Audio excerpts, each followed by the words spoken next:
How is it going, guys? My name's Dexter, and today we are looking at Zelda, and I'm just going to be giving you a little review of it. The game's been out for a couple days now. I've got over 20 or 35 hours on the game now, so I'm quite far into it. And just to let you guys know, there's not going to be any spoilers. There might be some environmental spoilers if you guys are kind of finicky about that, but I'm not going to be showing you any spoiler events that are happening in the game.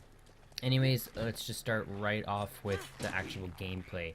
So everybody, when this game was announced, everyone's kind of skeptical because there's a lot of new stuff in the Zelda game, and they were thinking that this wasn't gonna be a normal Zelda game. It's not the traditional Zelda game.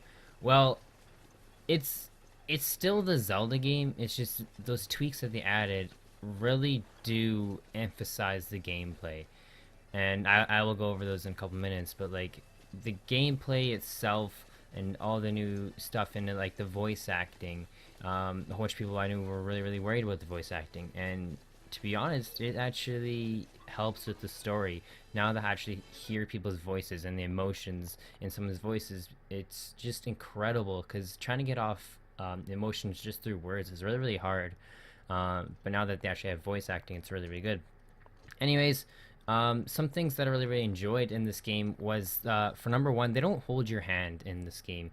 You wake up right out of the cliff, you walk outside, and you go. You explore. This feels like 100% an adventure game. They hit their mark right on the dot. This is what Zelda is supposed to be. It's supposed to be an adventure game, and it feels like an adventure game. To know this is one of the harder Zeldas I have played. You are going to die multiple times, and you are going to get one shot multiple times, especially at the beginning of this game, because you don't have the resources, and you don't have the weapons, because weapons do break in this, and I know some people were still skeptical about that, but again, it just adds another strategy to the game that, hey, why not I go over here and toss this boulder down and kill these guys instead of beating them up with a sword and breaking it instead.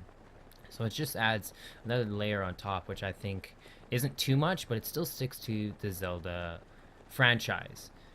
It still has all the goofy characters that everybody loves. It still has traditional Link and Zelda and everybody, and it's just at core an extra piece of the Zelda game that, to be honest, I think it needed. The past Zelda games, they were, it's just kind of a repeat over and over again, which is just different storyline. With this now implemented, mounting horses, mounting other things. Actually, it's just nuts how much that they implement in this game.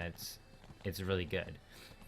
Second thing I would like to note is the cooking. The cooking in this game, again, they don't handhold, they don't tell you what to do, and it feels like a nice reward when you figure out, oh hey, when I combine this and this, it will make this. And it's just such a nice reward to figure that out on your own and not have the developers hold your hand for half an hour to say collect this to make this. It's just a real reward feeling how much you've learned just from yourself on this game. There's stuff that I didn't even know about for 10-12 hours in this game, until like I just wandered upon it. So you've really got to take initiative of yourself in this game, and I know some people aren't gonna like that, but to me, I absolutely love it. That you gotta take your own initiative. You gotta look around yourself. No one's gonna baby you in this game. Yes, there's little quest notifications, but no one's screaming at you. There's no side companion in this game. There's no Navi or anything. So I know some people were complaining in like Ocarina of Time that Navi is always, hey, listen, hey, listen. Like, it's super annoying. I guess they heard the feedback of that and they just got rid of a side character altogether. So now you don't have anybody you can click a certain button and listen to or ask where to go. You can go wherever the hell you want. The world is your empire in this game, and it is huge. This game is absolutely massive. Probably it is the biggest Zelda game they have ever made, and some people, again, we're kind of worried that maybe how big it is, it's gonna kind of take you out of out of the game, and I don't think it does. There wasn't a moment that I didn't feel like I was adventuring, and I was just wandering aimlessly in unknown scales of pixels. It's never felt like that. It always felt like I was stumbling upon something random in the bush, and like I said, everything you have to look at. There's things in this game that the developers will hide little secret little puzzles everywhere in this game, and it's just so fascinating to find the secrets that you'll find 10, 20, 50, 100 hours into this game. It's just crazy. Moving on to one thing I don't like. So again, like I said, you do get horses in this game, and you have to actually capture your own horse, and you train it up. And so when you do that, your horse, like I said, you have to tame it. So every time it's being bad, you kind of gotta slow down, pet it, and it'll be good to go again. But I noticed the horse AI, even after my horse was completely trained, it was still kind of wasn't perfect. Is probably the one thing I didn't enjoy about this game is the horse AI. Sometimes it will auto run on pathways, and it'll kind of fight your controls over the game. But other than that, that's probably the biggest downside I didn't like about it. Was just the horse AI. But I think that is totally besides the point, because later on in the game, when you're, like I said, 20 hours in, you don't really use your horse much because you have so many shrines that you can teleport to. Instant teleporting in this game, again, is a big feature. You can click open your map, you can teleport to one shrine, boom, you're there. So moving on to shrines, shrines are practically just mini dungeons. Um, and once again, when I first went into this game, that's all I knew. That's all I thought this game was going to be, was just these mini dungeons. I go fight Ganon at the very end, and that's going to be it. But it turns out no. This is they still have the traditional dungeons, the big dungeons you can go to any order you want. So you don't have to start with a certain dungeon you want. You can go to any one you want.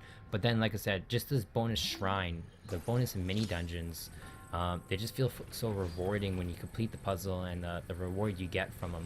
It's just so rewarding. I think they really do a really good job at that. That they they reward you for the work you do, and like, again, for the adventuring. So say you see a point at the top of this cliff, you run up the top of this cliff. Say it takes you half an hour to get to the top of this cliff. They won't reward you with like a freaking Duco nut. They'll reward you really good, say like a really good weapon or a really good shield or something like that.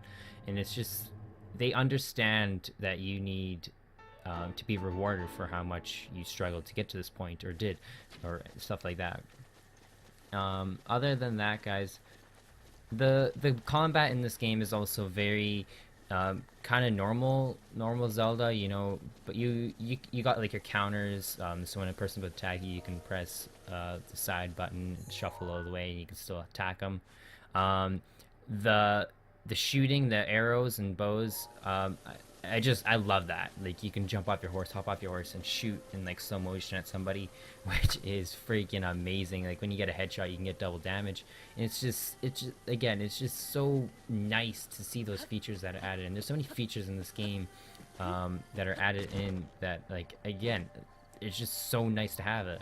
I was saying I was in 20 hours into this game, and I was like, man, that'd be kind of nice to be able to upgrade my armor and stuff like that. And lo and behold, five hours later, I stumble upon a place where I can actually upgrade my armor. And I know some people will be really frustrated that I'd be like, well, I wish I could upgrade my armor because how much all the materials I sold over the time that I didn't know what they were for, I could have used to upgrade my armor. But again, I think it's just that much more rewarding that you find this place.